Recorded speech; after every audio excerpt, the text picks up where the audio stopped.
ओम श्री सद्गुरुवे नमः। ओम गं गणपतये नमः। श्री सरस्वत्यै नमः। समस्त व्यासपीठ सहित श्री सुखदेव भगवान के चरणों में कोटिशः प्रणाम। नीलाम्बुजश्यामलकोमलाङ्गं सीतासमारोपितवामभागं पाणौ महासायकजारुचापं नमामि रामं रघुवंशनाथम्। अतुलितबलधामं हेमशैलाभदेयं दनुजवनकृशानं ज्ञानिनामग्रगण्यं सकलगुणनिधानं वानराणामधीशं रघुपतिप्रियभक्तं वातजातं नमामि। श्री राममय सब जग जानी, करऊ प्रणाम जोर जोग पानी। ब्रह्मस्वरूप भक्तिमयी देवियों एवं भगवत प्रेमी सज्जनों, ध्यान पूर्वक इस प्रवचन को श्रवण करें।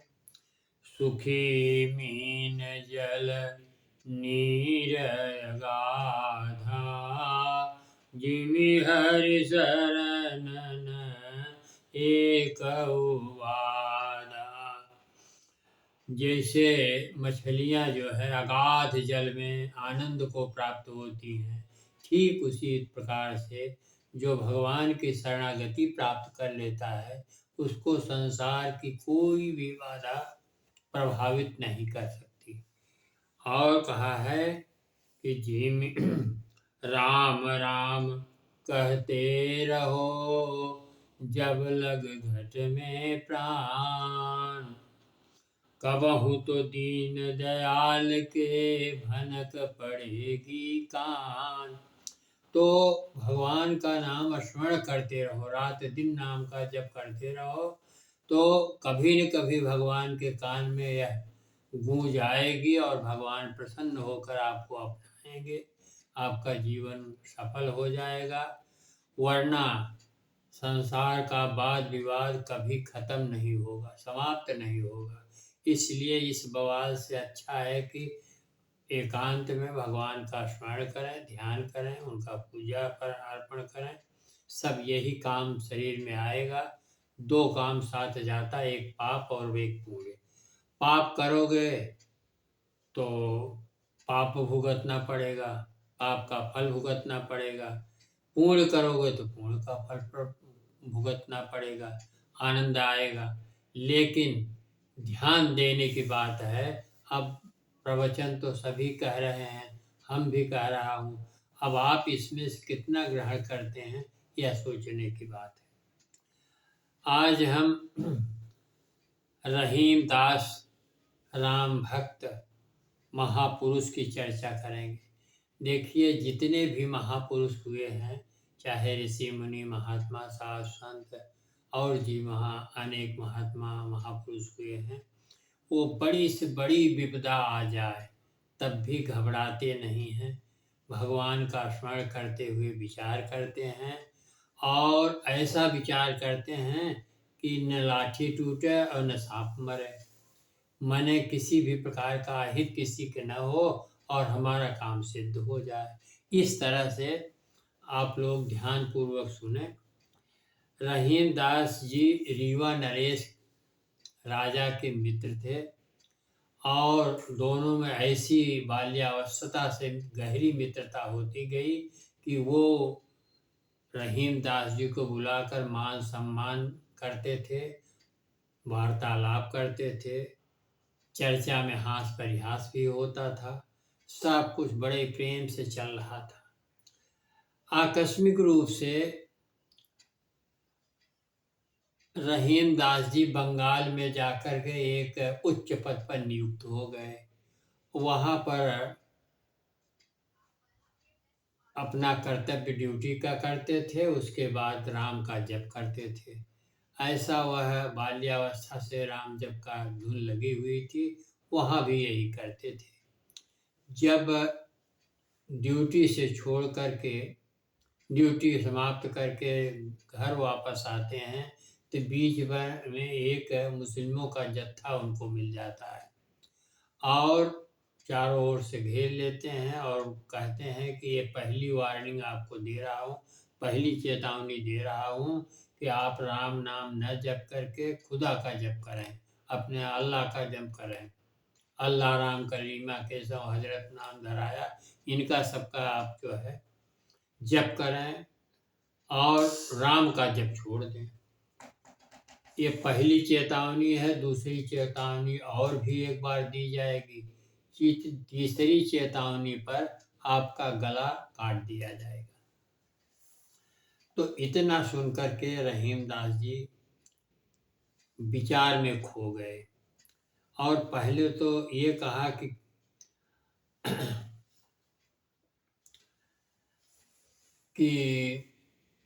हमको क्या करना चाहिए, कैसे हमारा कल्याण होगा, इस प्रकार का ध्यान करने लगे। तो कह रहीम उत्तम प्रकृति, पहला दोहा है, कह रहीम उत्तम प्रकृति का कर सकत कुसंग, चंदन विष व्यापत नहीं लपटे रहत भुजंग। रहीमदास जी ने सोचा कि चंदन वृक्ष पर सर्प, जहरीले सर्प लपटे रहते हैं, शीतलता का आनंद प्राप्त करते हैं, परंतु अपना जहर उसमें नहीं पहुंचा सकते हैं। तो रहीमदास जी के अंदर एक दृढ़ता आई कि आपत्ति विपत्ति तो बहुत बड़ी से बड़ी आती है, अगर हम भगवान का शरण लेते हैं तो इसमें कोई बाधा नहीं पड़ने चाहिए। इस तरह से रहीमदास जी अपने मन को समझाया और कहा कि कहु रहीम उत्तम प्रकृति का कर सकत कुसंग, चंदन विष व्यापत नहीं लपटे रहत भुजंग। तो इस प्रकार से रहीमदास जी ने क्या किया कि एक त्याग पत्र लिखा और अपना अर्दी वर्दी उतार करके कुर्सी पर रख दिया मेज पर और वहाँ से वापस चले आए। अब घर पर आकर के विचार करते हैं, अब रहीम मुश्किल पड़ी, गाढ़े दोनों काम, हर कहूँ तो जग छूटे, ना कहूँ तो राम। विचार करने लगे कि अगर राम का नाम नहीं छोड़ता हूँ तो यह संसार हमारा छूट जाएगा, हमारा गला मुसलमान काट लेंगे। अगर राम का नाम पकड़े रहूँगा तो संसार भले छूट जाए लेकिन राम नहीं छूटेंगे, उससे हमारा सबसे बड़ा कल्याण होगा। यही विचार हम लोगों को भी करना चाहिए। राम रावण का जो युद्ध हो रहा है, उनमें राम को ही अगर आप पकड़ेंगे तभी आपका कल्याण होगा। रावण जो है अधर्मी है, अधर्म के रास्ता पर आपको ले जाएगा और आपका जीवन व्यर्थ कर देगा, किसी प्रकार का फायदा नहीं हो पाएगा। तो ये रहीमदास जी अपने मन में सोचने लगे। फिर उन्होंने तीसरे दोहे में सोचा, विचार किया, क्या कहु रहीम कैसे निभे बेर केर के संग, वे झूमत रस आपनो उनके फाटत अंग। आपने देखा होगा कि कहीं बेर का पेड़ और केला एक साथ लगा हुआ है तो केला तो अपनी मस्ती में झूमता है, लेकिन बैर का जो है वो कांटा जो है उसको फाड़ फाड़ देता है उसके पत्ते को।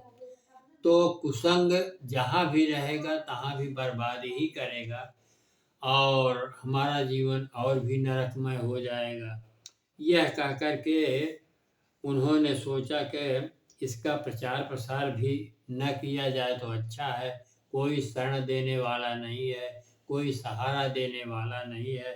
तब रहीम जी चौथा दोहा लिखते हैं, रहीमन निज मन की व्यथा मन ही राखो भोय, और सुन अठलई हैं लोग सब बाँट नहीं हैं कोई। तो इसको सुन करके सब हास परिहास करेंगे, हमारा दुख दर्द कोई बटा नहीं सकेगा, केवल भगवान ही उसको टाल सकते हैं तो टाल सकते हैं। इतना विचार करके मौन हो गए। फिर अगले दोहा में लिखते हैं कि चित चित्रकूट में रम रहे राजा अवध नरेश। चित्रकूट में रम रहे राजा अवध नरेश, जा पर विपता पड़त हैं सो आवत यही देश। रहीम दास जी के अंदर ये हुआ, जिसके ऊपर विपता पड़ती है वह चित्रकूट ही जाता है, वहीं उसका निवारण होता है। साक्षात परम ब्रह्म परमात्मा नर लीला करते हुए केवल चित्रकूट के लिए ही प्रस्थान किया, सारे राक्षसों को वहीं से नाश किया, सब कुछ करके सबका कल्याण किया। तो हमको भी जो विपदा पड़ी है, यह नौकरी और ये सब माया है, हमको छोड़ करके चित्रकूट चल देना चाहिए। तब रहीम जी सोचा कि वहाँ कैसे जीवन पालन होगा, तो उन्होंने कहा कि कोई भड़भूजा की दुकान पर भार झोंकेंगे और उससे 2 मुट्ठी चना पा जाएंगे, उस चना से अपन जीवन दिन का निर्वाह कर लेंगे। इसी प्रकार करने से हमारा जीवन वहाँ भी आनंदित रहेगा। इस प्रकार से वह चित्रकूट के लिए प्रस्थान किया और भड़भुजा से बात किया, वह भी सहमत हो गया। तुम भाड़ झोंकोगे तो हम 2 मुट्ठी चना आपको दे दिया करेंगे। तो रहीमदास जी कहा इसको भिगो देंगे और भिगो कर अपना ले खा लेंगे। तो इस प्रकार के सोच रहे थे। रीवा नरेश ने देखा कि रहीमदास त्याग पत्र देकर बंगाल से कहीं निकल गए हैं। अब उनके मन में बड़ी गहरी चिंता व्याप्त हो गई, अपने मित्र का खो जाना। तब चारों दिशाओं में अपने सेनापतियों से कहा कि जाकर जहाँ भी रहीमदास हो वहाँ से ढूंढ करके ले आओ। सभी मंडल जो है हर चारों दिशाओं में अपना ढूंढने के लिए निकल गए। जब एक मंडल देखा कि रहीमदास जी भाड़ झोंक रहे हैं, तो अच्छी तरह पहचान गया। लेकिन उस समय की ये व्यवस्था थी कि अगर चतुर्थ श्रेणी का प्राणी सेवक झूठ बोलता है तो उसको बड़ी भारी सजा मिलती है। तो वह इस सजा से बचने के कारण कहा कि ठीक हूबहू रहीम दास जी जैसा वहाँ भाड़ झोंक रहा है। तब राजा रीवा नरेश अपने दल बल के साथ हाथी पर चढ़ करके उस भाड़भुजा के पास आए और देखा तो उन्होंने बहुत चक्कर हो गया कि ये तो रहीम दास जी हैं, ऐसी कौन सी विपत्ति पड़ी कि भाड़ झोंक रहे हैं। तो उनसे रहा नहीं गया, उन्होंने प्रश्न किया। राजा ने हाथी पर बैठे हुए प्रश्न किया, अगर हमारे प्रश्न का उत्तर रहीमदास जी दे देते हैं तब तो सही वाले रहीमदास यही हैं, डुप्लीकेट नहीं है, और अगर नहीं दे पाते तब समझ जाएंगे कि वो रहीमदास जी नहीं है। तो उन्होंने प्रश्न किया कि जाके सिरे यस भार सो कस झोंकत भार यस। इतना प्रश्न किया तो रहीमदास जी रीवा नरेश से कहा, रहीमन उतरे पार भार झोंक सब भाड़ में। रहीमदास जी अपना भार जो है इसी भाड़ में झोंक दिया है। अब हमको संसार से कोई लेना देना नहीं है, भगवान भजन करना है। तो 7वां प्रश्न, 7वें दोहे में एक प्रश्न और राजा ने किया कि धूल धरत निज शीस पे कहु रहीम के काज, और जही ऋषि मुनि पत्नी तरी सो ढूंढत गजराज। जैसे उन्होंने प्रश्न किया कि धूल धरत निज शीस पे कहु रहीम के काज, वैसे रहीमदास जी तुरंत उत्तर दे दिए कि जही ऋषि मुनि पत्नी तरी सो ढूंढत गजराज। राजा बहुत प्रसन्न हो गए, रीवा नरेश, और प्रसन्न होकर कहा कि हे कबीरदास जी, आप चिंता न करें, हम रीवा में खूब अच्छा आश्रम बना देंगे, खाने पीने रहने दवा आदि की सारी व्यवस्था कर देंगे। आप जो है वहीं चलें और हमारी आपकी मित्रता भी बरकरार रहेगी, दर्शन भी होता रहेगा एक दूसरे का। इस प्रकार से समझाकर रहीमदास को समझाया और कहा। तब रहीमदास जी ने क्या कहा, कितना सुंदर बात कहा। वे रहीम दर दर फिटें, वे रहीम दर दर फिरें, माघ मधुकरी खाएं। मधुकरी भिक्षा को कहते हैं। वे दिन चले गए राजन, जबकि दर दर भटक करके भिक्षा मांगता था और जो भिक्षा मांगते थे उसी में गुजर बसर करते थे। यारो यारी छोड़ दी, यारो यारी छोड़ दे, वे रहीम अब ना। अब हमारी आपकी मित्रता यही जो है इतनी होती है। हम आपका आभार व्यक्त करते हैं, मित्रता का आपने फर्ज जगाया, तो यहीं हम छोड़ देते हैं। अब अगला श्लोक का अगला दोहा रहीमदास जी कहते हैं कि कहु रहीम विपता भली, जो थोड़े दिन होय, अब हित या निहित या जगत में जान परत सब कोय। तो अब हमारा जो है सब समझ लिया हमने, अब केवल भगवान की ही शरण में हमारा कल्याण होगा। इस तरह से रहीमदास जी इन दोहों के माध्यम से राजा नरेश, रीवा नरेश को समझाया। रीवा नरेश भी संतुष्ट हो गए। कहा जब आपकी भगवान की शरण में ही अच्छा लगता है तो इससे अच्छा कुछ नहीं है, हम जा रहे हैं। तो इस प्रकार से रहीमदास जी वहाँ से चले गए। अब एक शिव रामाष्टक आपको हम सुनाते हैं। कोई भी यज्ञ अनुष्ठान पूर्ण होने के बाद आचार्य लोग कुश से जल छिड़क करके यजमान को आशीर्वाद देते थे। समयाभाव के कारण यह भी परंपरा जाती रही है।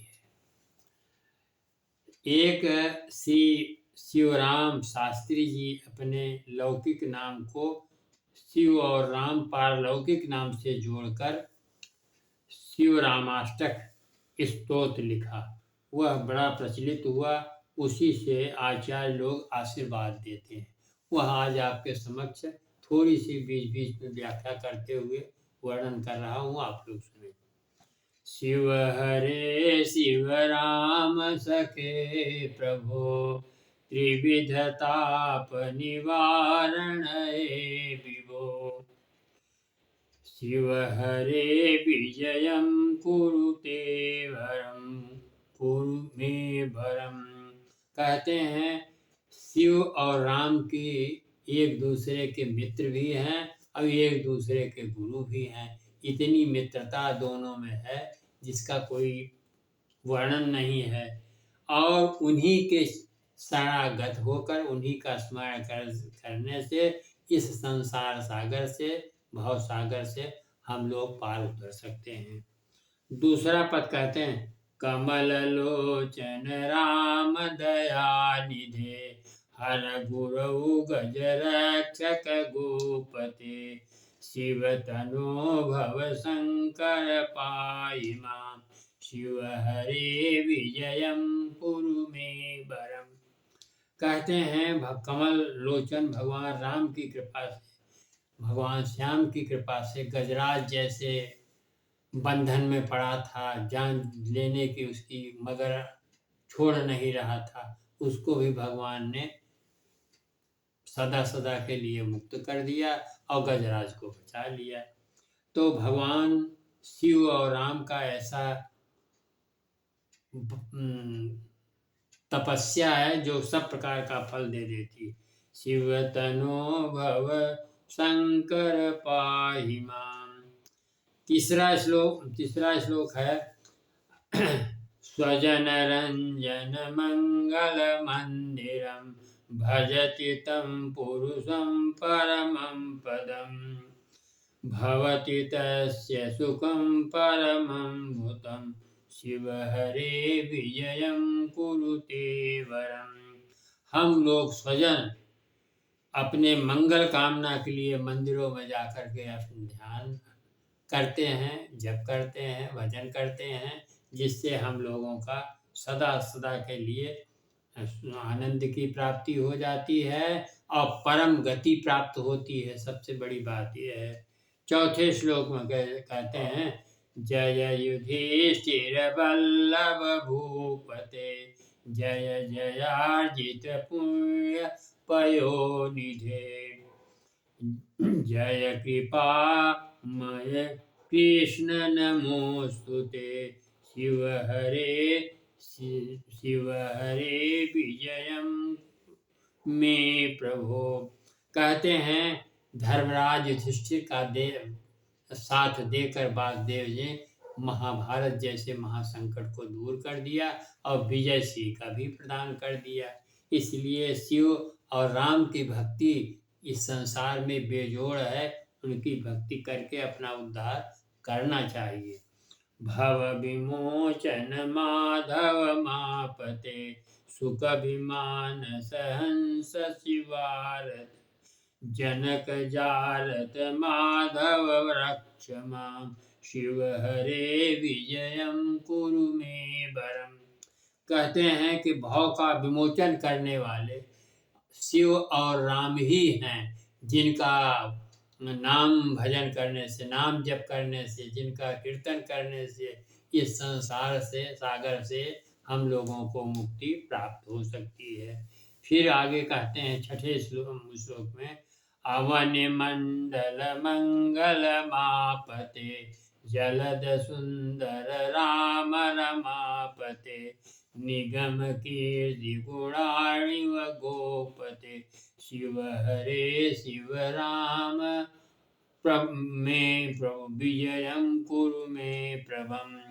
कहते हैं पतित पावनों का उद्धार करने के लिए, इस अवन मंडल पर मंगल की प्राप्ति के लिए, जगत का उद्धार करने के लिए भगवान का स्मरण किया जाता है। भगवान बरसात के रूप में अपनी कृपा प्रसाद वर्षा कर देते हैं और इसका शास्त्र में बहुत वर्णन किया गया है उनके गुण का। ये विप्रधेनु सुर संत हित लीन मनोज अवतार, इनके कल्याण के लिए इनका अवतार हुआ है। फिर जो है, पतित पावन नाम मयीलता, तब यशो विमल पर गीयते, तदभि माधव माम किमुपेक्षते, शिव हरे शिव राम विभो। तो इस तरह से भगवान की भक्ति पतितों का पावन करने वाला, पतितों का उद्धार करने वाली, जैसे लता जो है पेड़ के नीचे रहती है और शिखर पर चढ़ जाती है, उसी तरह भगवान का नाम मृत लोक से वैकुंठ लोक तक पहुंचा देता है।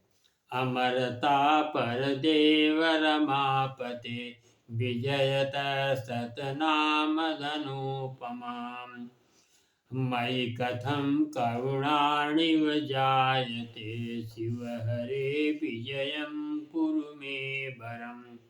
कहते हैं भगवान की ऐसी कृपा हो जाती है कि वैकुंठ में अमरता को प्राप्त हो जाते हैं और सारे संसार का कल्याण होता है, यदि हम लोग भगवान की शरणागति प्राप्त कर लें। तब फिर 9वां श्लोक कहा, हनुमत प्रिय चाप कर प्रभु, सुर सरित घृत से करहे गुरु, मम विभो किमु विस्मरणं कृतं, शिव हरे शिव राम हरे प्रभु। कहते हैं कि हनुमान जी भगवान राम का जाप करते करते क्या हुआ, सुमिरि पवन सुत पावन नामु, अपने बस करे राखे रामु। अपने बस में कर लिया भगवान को, और राम दुआरे तुम रखवारे, होत ने आज्ञा बिन पैसारे। उनकी आज्ञा के बिना कोई भगवान के पास प्रवेश भी नहीं कर सकता। ये नाम की शक्ति है। नर हरेति परम जन सुंदरम, पठति यः शिव राम कृतवम, विशति राम रमाचरणाम्बुजे, शिव हरे विजयम कुरुते वरम। इस तरह आचार्य लोग इस स्तोत्र द्वारा अपने भक्तों का, अपने यजमान का कल्याण करके जल से, कुशा से जल छिड़कते हैं, सबका कल्याण होता है। ये बहुत दिन से यह प्रचलित स्तोत्र, सभी लोग इसका आशीर्वाद देते। अब तो समय अभाव के कारण कोई इसको ध्यान ही नहीं देता।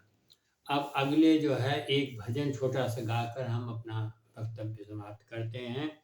चलो रे मन गंगा जमुना तीर, चलो मन गंगा जमुना तीर, गंगा जमुना निर्मल पानी, गंगा जमुना निर्मल पानी, अरे शीतल होत शरीर, चलो रे मन गंगा जमुना तीर, बंसी बजावत गावत कान्हा, बंसी बजावत गावत कान्हा, अरे संग लिए बलवीर, चलो रे मन गंगा जमुना तीर, चलो रे मन गंगा जमुना तीर, मोर मुकुट पीतांबर सोहे, मोर मुकुट